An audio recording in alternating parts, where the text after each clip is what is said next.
पृथ्वी एक ऐसी जगह है जहां प्रकृति और मानव दोनों ने मिलकर कई चमत्कार किए हैं।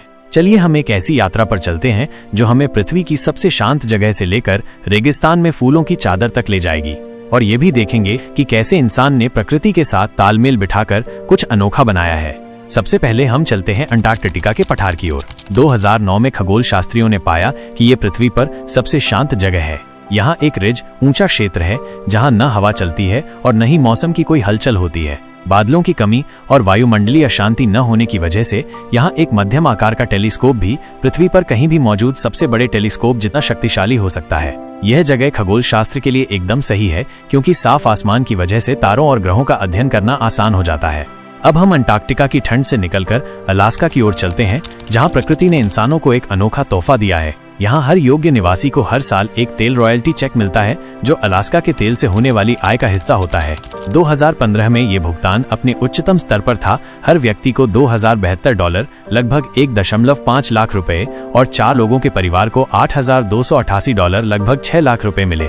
यह प्रणाली दिखाती है कि कैसे प्राकृतिक संसाधनों का लाभ सीधे लोगों तक पहुंचाया जा सकता है। अब हमारी यात्रा हमें ले जाती है भारत की ओर, जहां इंसान ने पर्यावरण की समस्या को एक अवसर में बदल दिया। 2016 में भारत ने कटे हुए प्लास्टिक कचरे से बने पॉलीमर ग्लू का उपयोग करके सड़कें बनाना शुरू किया। ये प्लास्टिक सड़कें चिकनी, टिकाऊ और सस्ती हैं। कई सालों के उपयोग के बाद भी इनमें गड्ढे या दरारें नहीं आईं। 2016 तक भारत में 21,000 मील लगभग 33,800 किलोमीटर से ज्यादा ऐसी सड़कें बन चुकी थीं।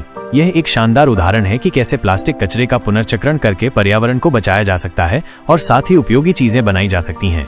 अब हम चलते हैं तंजानिया की ओर, जहां प्रकृति ने एक अनोखा चमत्कार दिखाया है। यहाँ ओल्ड ओइनियो लेंगाई नाम का एक ज्वालामुखी है जो काला लावा निकालता है। ये लावा इतना ठंडा होता है कि हवा में ही जम जाता है और टुकड़ों में टूटकर हवा के साथ उड़ जाता है। इसका तापमान इतना कम है कि एक बार कोई व्यक्ति इसमें गिर गया और फिर भी बच गया। ये ज्वालामुखी हमें दिखाता है कि प्रकृति कितनी विविध और आश्चर्यजनक हो सकती है।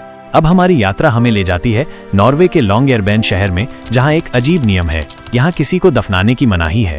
पिछले 70 सालों से ये शहर आधा बंद है क्योंकि वहाँ इतनी ठंड है कि पहले दफनाए गए शव कभी सड़ते नहीं। कुछ शवों में 1918 की इन्फ्लुएंजा महामारी के वायरस के निशान अभी भी मौजूद हैं।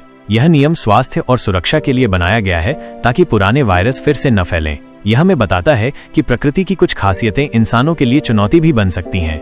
अब हम चलते हैं चिली के अटाकामा रेगिस्तान की ओर, जो पृथ्वी पर सबसे सूखी जगह है। लेकिन 2015 में यहाँ रिकॉर्ड बारिश हुई और इस बारिश ने एक चमत्कार कर दिखाया। रेगिस्तान में मैलो फूलों की एक मोटी चादर बिछ गई।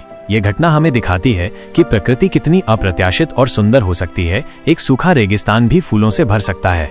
अब हमारी यात्रा हमें ले जाती है आइसलैंड की ओर, जहां इंसानों ने अपनी रचनात्मकता का एक अनोखा नमूना पेश किया।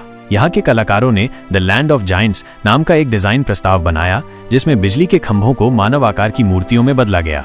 यह कला और उपयोगिता का एक शानदार मिश्रण है जो पर्यावरण को सुंदर बनाता है और हमें दिखाता है कि कैसे इंसान अपनी रचनात्मकता से रोजमर्रा की चीजों को खास बना सकता है।